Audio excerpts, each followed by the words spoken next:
I wrote the world's worst query letter. So I'm Nicole Wilbert, I am a writer, and today I am going to be taking you through 17 mistakes in this query letter that I wrote to have as many mistakes as humanly possible. I have read over 100 query letters at this point and seen agent professional feedback on all of them, so I'm trying to condense what I learned from that for you in a fun way. So the challenge is to see if you can spot the 17 mistakes. If there's any that I miss, please let me know. But what we're gonna do is I'm gonna read the query letter on screen, and then I am going to start going through the mistakes. All right, I just have to shuffle here. I have like a million bears because we just decorated for Christmas. I know it's November 14th, but we're going to Florida, so like more bears. All right. Dear esteemed publisher, hello there. I'm reaching out to you because I've written a funny, lyrical, emotional book that I think you'll love because it will make you laugh and cry. The book is about Livia Rustica, a super relatable royal daughter of the agriculture island and Miley Salo, who is a royal from the richest island because they control the main currency, salt. Livia and Miley meet at school, and just like in Wicked, they don't get along, but eventually become friends. When pirates attack, they have to leave Rustica and go to Medicamento. Livia is devastated, and she begins playing a dangerous game to get her family's power back. When Miley finds out, she manipulates Livia for her own gain. 15 years later, pirates invade Salo. Miley flees, and Twilight catches her. Livia knows Frederick will want to use Miley as a bargaining chip, so she keeps her from him as she figures out what to do. Does she take revenge or make amends? It's called All Is Fair, and it's about young royals who go to school on a remote island where they learn pagan witch stuff. It's a mashup between Harry Potter and The Selection with a flair of Sarah J. Maas. I'm super creative, and I've read lots of books, so I know what readers like. Also, if you have any suggestions for the plot, let me know, because I'm still tweaking some parts. It's a living, breathing work of art. The book is a story about friendship and revenge, and love and power that will appeal to teenagers, adults, people who like fantasy, and anyone who loves a good drama or the show The Crown. It's the first in a 7-book series, coming in at 250,000 words. It can easily be made into a 10-plus season Netflix show. Thanks for your time. I look forward to hearing back. Please respond ASAP because I'm sending this to a bunch of publishers and agents, and I expect there will be a bidding war. Yours truly, whoever. P.S. If this one isn't your thing, I've got a few other ideas for series that you might like. One of them is literary historical fiction set in World War II. Let me know if you're interested. So, what did we think? All right, let's talk about the mistakes. So the first mistake here is the structure. I've heard it recommended 2 different ways. There's book, hook, and cook, which is what they recommend on the Shit No One Tells You About Writing. That means that you talk about the book first, so sort of your metadata, then the hook, what the story is, and then the cook. That's you, the author. Some agents, I think, prefer having the hook first to get hooked in, and then the metadata. I think it's up to you. I think the second one works if you have a really good hook, but you can see I kind of went book, hook, book, cook, book, cook. Like it's all over the place. So what I'm gonna do, just for clean sake here, is I'm gonna move this to be a little bit more organized. There we go. And make it into the book, hook, cook formula. All right, that was mistake number 1. Mistake number 2 is our formatting here. So let's look at this paragraph in specifically, now the first paragraph. The word love is capitalized. The title of the book is in italics, and then the title of the comps are in bold italics. So that is very confusing because agents are, as far as I've heard, right, they're scanning really quickly. So they're looking for the title of your book. So you want that to be very obvious. So having anything but the title in caps is unideal. Now we're not going to fix everything in this query letter, especially not the plot paragraph, but we'll fix some of these smaller things that are like formatting, etc. So All Is Fair, there we go. Now it's in capital letters, and then I'm just gonna unbold this. Partially, I don't think you tend to bold things because it can get screwed up in different formats, but also italics is fine. All right, number 3. So this is our book paragraph, but also just nowhere in this query do I really say what genre the book is, and that is super duper important. Down here, I say it's a book about whatever appeal to teenagers, adults, people who like fantasy. Oh, I guess technically, hold on. I guess technically this is still book. So let me just move that up there. So now we have all the metadata at the top.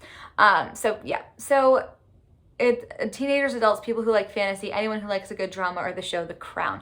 That's not a genre. We assume it's fantasy, but you need to be clearer, I think. So I didn't say my genre. Also, I said that I am young adult and drama, etc. Like generally I think you're meant to choose one. Mistake number 4 are the comps. These comps suck for 2 reasons. Never comp to Harry Potter because it's too big. What they're doing with comps is 2 things, right? They're trying to get a sense of your story, and sometimes a mashup can be a really good way to give a sense of a story. So like, I don't know, I'm trying to think of one off the top of my head. Like Hunger Games meets The Bachelor is The Selection. So that's a nice, good way to describe that. You'll notice though that when The Selection came out, like Hunger Games was huge. So it was relevant. So that's the other thing with comps. So you don't only want them to have like a similar story, you want them to be recent, reflecting the current market. And you also want them to be feasible comparisons for your own book. So our 2 kind of uses here are 1 for the story, so you understand what the plot is and what the book is. The second is kind of for like sales expectations, which is why they say don't comp to super massive books because you are not going to be the next Harry Potter.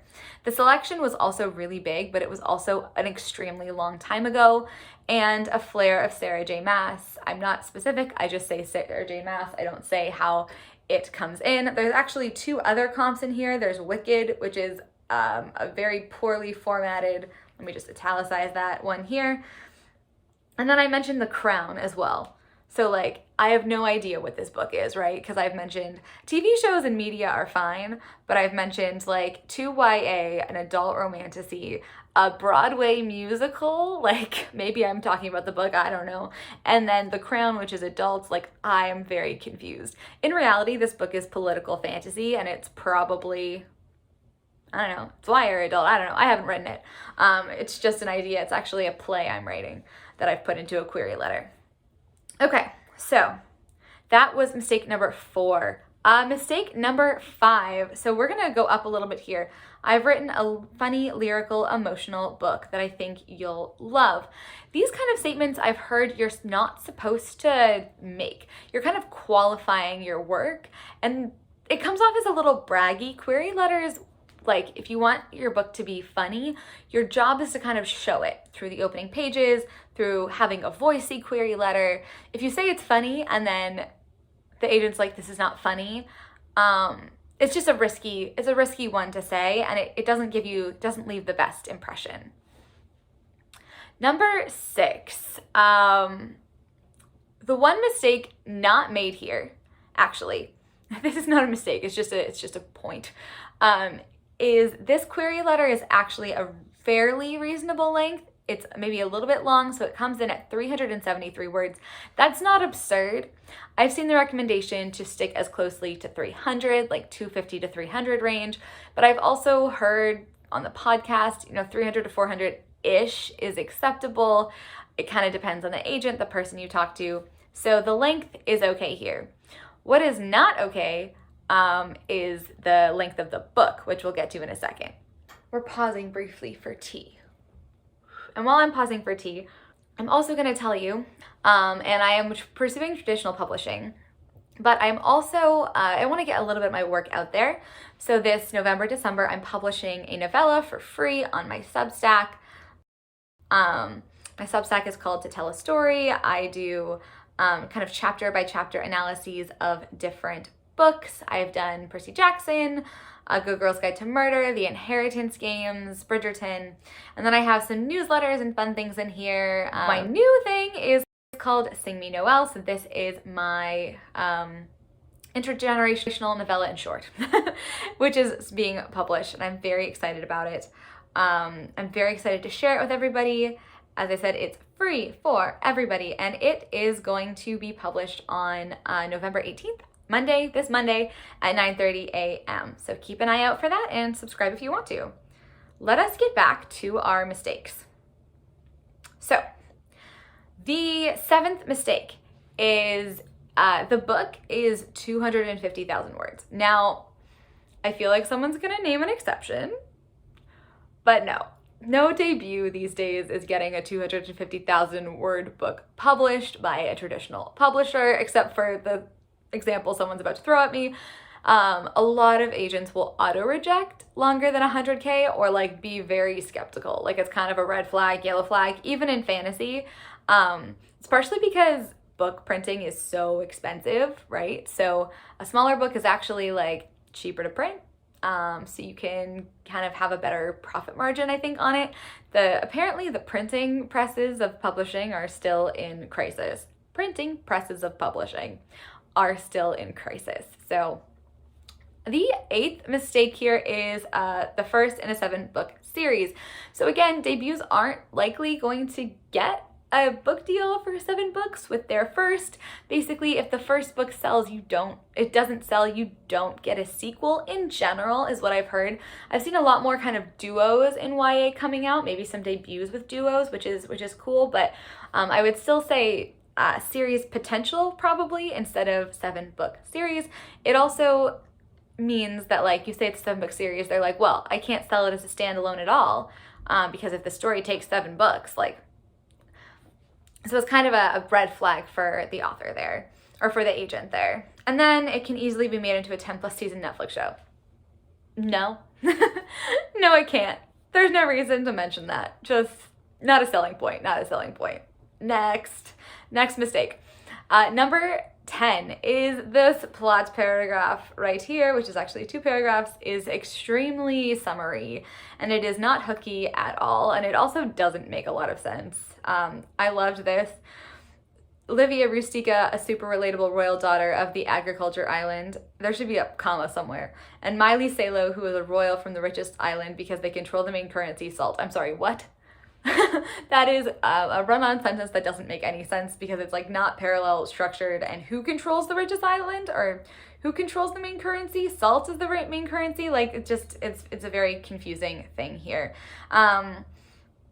And it's just summary. Like they don't get along, they become friends, pirates attack, they're devastated. It's also very non-specific. So playing a dangerous game, what the hell does that mean? Does it mean she's playing like Russian roulette, poker, or does it mean she's like, what is she doing? Miley finds out she manipulates Livia for her own gain. Manipulates, what does that mean? What is she actually doing? So there's no specificity there, like at all. So that's really hard for someone to be interested in or to get invested in.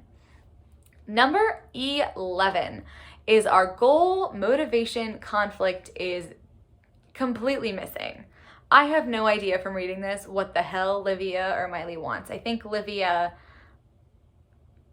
Livia wants to get her family's power back, and she's willing to play a dangerous game to do that. And I guess the conflict is the pirates, but why does that matter? Miley, no idea what Miley wants at all. Later on, it sounds like she flees, so she doesn't want to be invaded by pirates. It's missing, it's not there. Gina, I'm gonna link her channel below. She does lots of query letter critiques of real queries, and she asks 3 questions when she analyzes them. It's what do the characters want, what will they do to get it, and what will happen if they fail. I guess we kind of know what Livia wants here. We like sort of know what she'll do to get it. We don't know why it matters. For Miley, we don't know what she wants. We don't know what she's willing to do to get it, and we have no stakes. So it's really messy, and just focus on summary rather than those kind of key goal, motivation, conflict type questions. The 12th mistake here is, there's way too many names that I'm not explaining. So not only is there Livia and Miley, but I start naming Rustica and Medicamento and Salo, and who the hell is Twyla? Who the fuck is Frederick? Like, I don't know, I do, but the agent doesn't know. Like, where did those come from? Too many names. It's too much for an agent to like keep track of. You want to do 1 or 2 names is what I've heard the general guideline is. Next big mistake, 13, and this is big. The book isn't done. From what I gather, this is one of the biggest mistakes people make, and one of agents' absolute pet peeves is do not pitch the book until it is finished. Luckily, it sounds like this fake version of me has finished writing the book, like has a draft. Not luckily, like it sounds like they might have a draft when they say like still tweaking, but if it's not ready, don't pitch it. It should be ready when you pitch it. Number 14, there's no author paragraph. I'm super creative and I've read a lot of books is not an author paragraph. And reading a lot of books is not a qualification to be a writer. In the author paragraph, you're meant to list credentials, and if you don't have any, you at least say where you live and a memorable fact or 2, or a brief kind of mention of why you're writing this. Like for my book, Some Kind of Criminal, I say like I travel full time, and I, one of my first trips was in Florence, and my book is set in Florence. I say it better than that, but yes. Or you can just say like, I live in Toronto, I have a really cute dog named Oscar. This is my first novel. Like, just don't do number 15, which is be very cocky. I expect there will be a bidding war. No, people just don't like that generally.